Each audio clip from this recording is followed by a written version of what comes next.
días and happy Cinco de Mayo!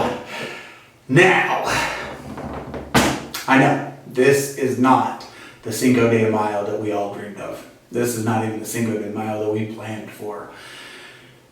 Usually at this time, I'm out helping Mr. Chris set up the stage for our dancers to come and for our Cinco de Mayo program. And I'm walking through the teacher's lounge to see all the wonderful food that our awesome PTA parents have brought to get Mr. Wheeler even more fat than he already is, and getting super excited because lunchtime is the best. And instead, I'm here in a room shooting a video. But, that doesn't mean that it has to be a boner day, okay? So, today I would like to share with you why I love Cinco de Mayo. Now, you may have noticed that Mr. Wheeler is not Mexican. I am not of Mexican descent even. As far back as I've traced my lineage, there's not a lot of Mexican there. But I am super fortunate because, as many of you guys know, I grew up right here in Southern California, about, 2.5 miles from Willmore.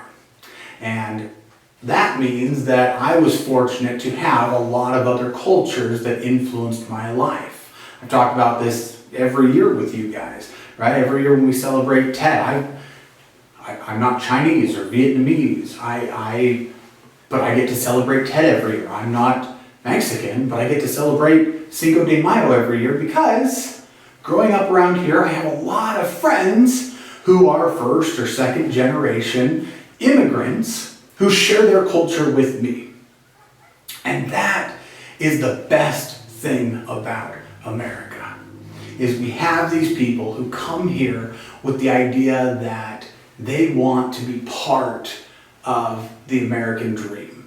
And the American dream is freedom, and it's a bunch of people with different points of view, different cultures coming together and taking the best out of all of that. And I think Cinco de Mayo is one of those things. So today I would like to share with you the story of Cinco de Mayo so that you can realize how awesome it is and how it fits in to our American story, why we as Americans, whether we are Mexican American or not, can appreciate this awesome story and this awesome holiday for what it actually is, okay?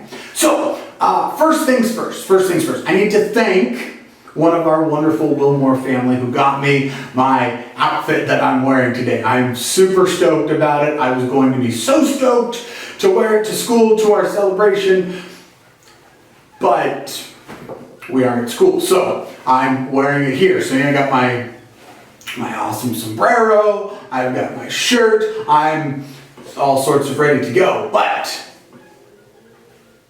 I guess you guys are just gonna have to see it through video. It's way more awesome in person. These things feel really cool. Anyways, that's neither here nor there.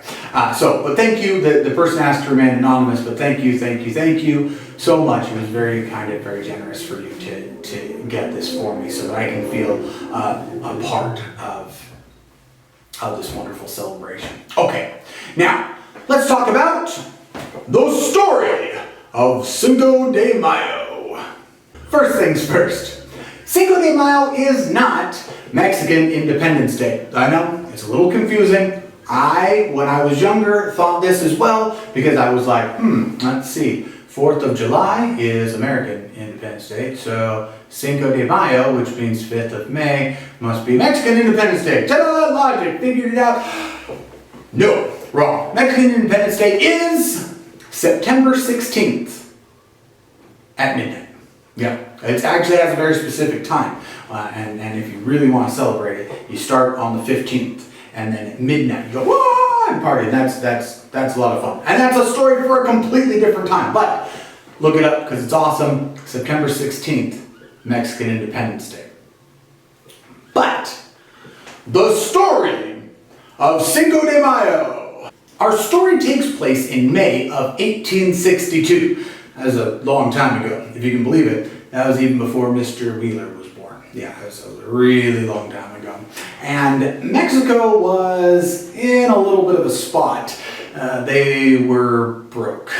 Yeah, they'd been in some wars and a whole bunch of other stuff that left them in kind of a financial crisis, kind of like what the world's finding itself in now. What was even worse is they owed money to 3 of the bigger countries in the world, the more powerful countries. They owed money to Great Britain, to Spain, and to France. Now, the president, Benito Juarez, was able to reach agreements with Great Britain and with Spain, but France was having nothing of it. They decided that they were going to invade Mexico. Now, it's a pretty scary thing. What makes it even more scary is at the time, France was considered to have the best army in the world. Yeah.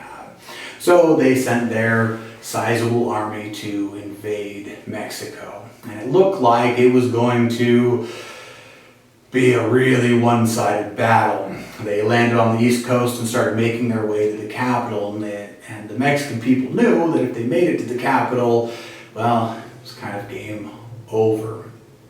But standing between the French army and the capital was the city of Puebla. And the great battle that happened at Puebla is the reason that we celebrate Cinco de Mayo.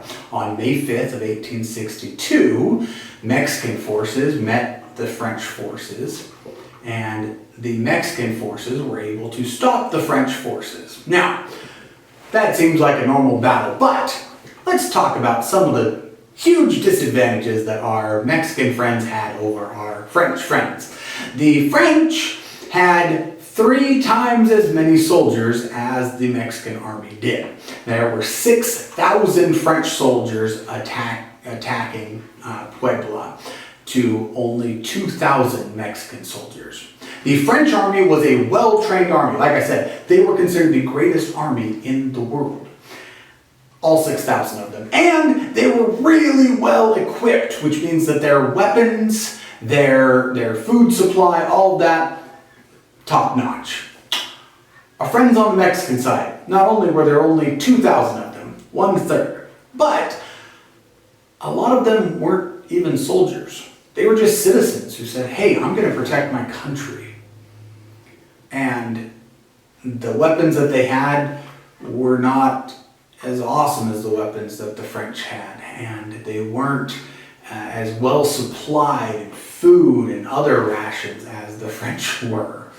So it should have been a very one-sided battle. The French should have just plowed right through. But, and this is really the reason why we celebrate Cinco de Mayo. The number of people, how well they were trained, the weapons, none of that mattered, because the Mexican people gave their all to hold back people who were invading their country. And this tiny force was able to beat back a great force. That is what all great stories are based on. The Mexican army was a huge underdog. 3 people to every 1 person. Better weapons. Better trained. And yet, they were able to conquer. And this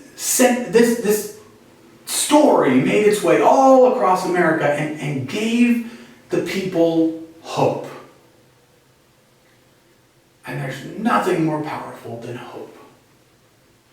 So, today, on Cinco de Mayo, as we are in a rough situation ourselves, and as we're in kind of a scary situation, I think that this story probably means even more to us this year, when we aren't able to be together and to do all the fun things, than it did last year.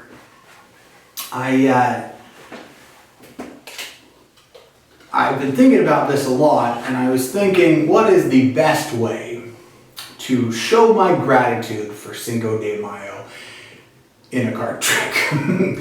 That seems kind of like a silly prospect, but there's something about holidays like Cinco de Mayo, because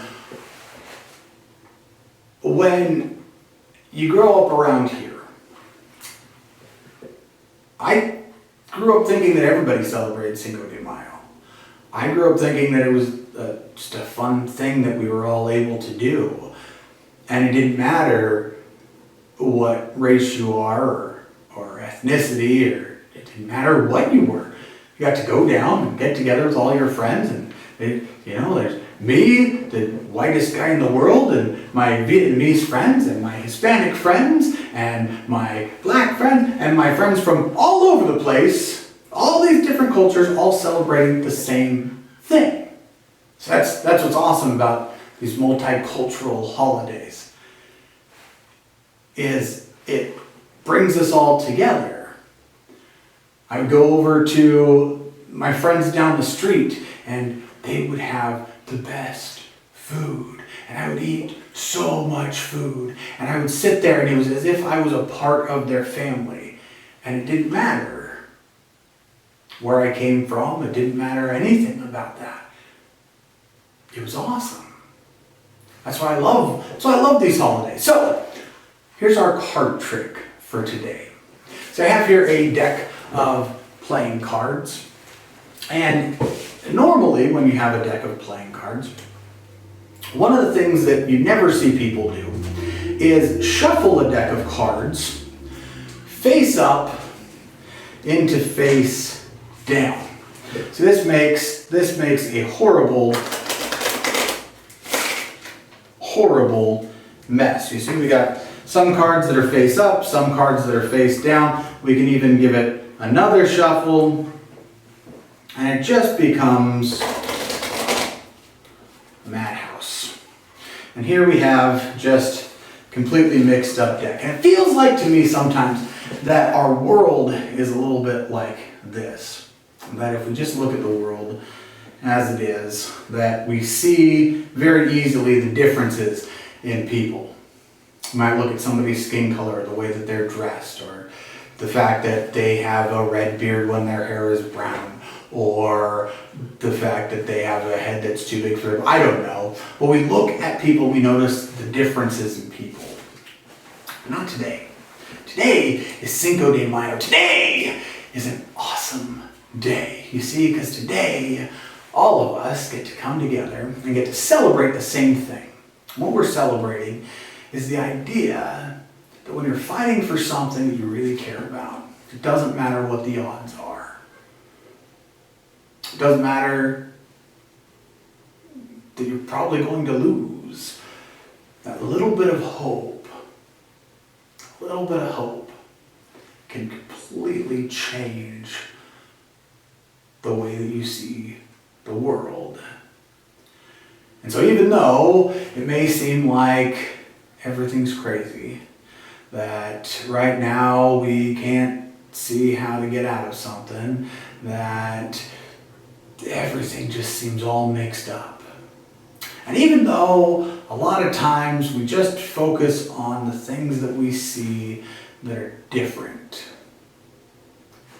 if we take a minute, come together, find something that we can all enjoy and celebrate, like Cinco de Mayo, then, amazingly, all of the differences disappear.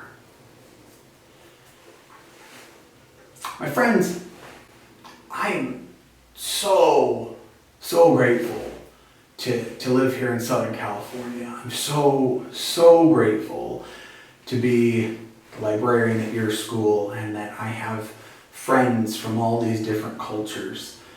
And I'm so grateful to be at Willmore, where we come together and we get to learn from each other, and we get to enjoy each other's company. We get to share our culture, and we get to appreciate each other's cultures, because it makes us better.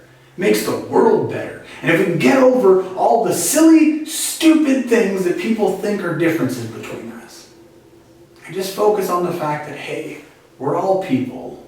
Great stories, like the story of the Battle of Puebla, can inspire all of us.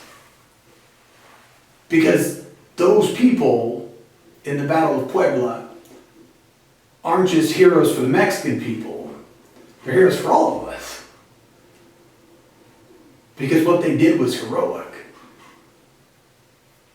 And we get to celebrate it. And us celebrating it here in America. It's not even the country that it happened in. We celebrate it here in America and it brings us together. And that makes it even better. My friends, happy Cinco de Mayo. I hope you guys are enjoying. I hope you guys are eating a lot of really good food. And I don't know, maybe save some for me.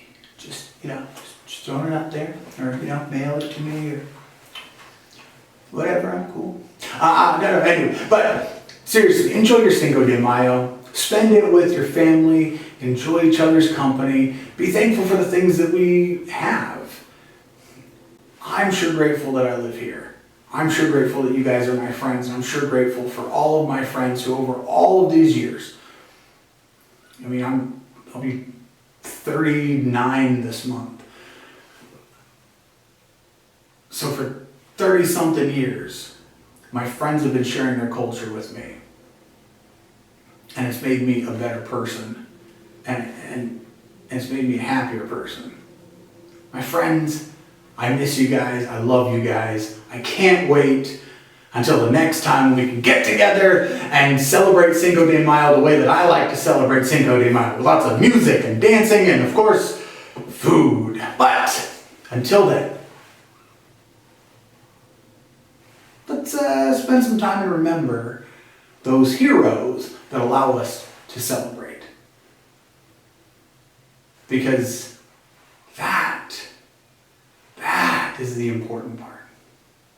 All right, my friends. Hey, I love you guys. I miss you guys.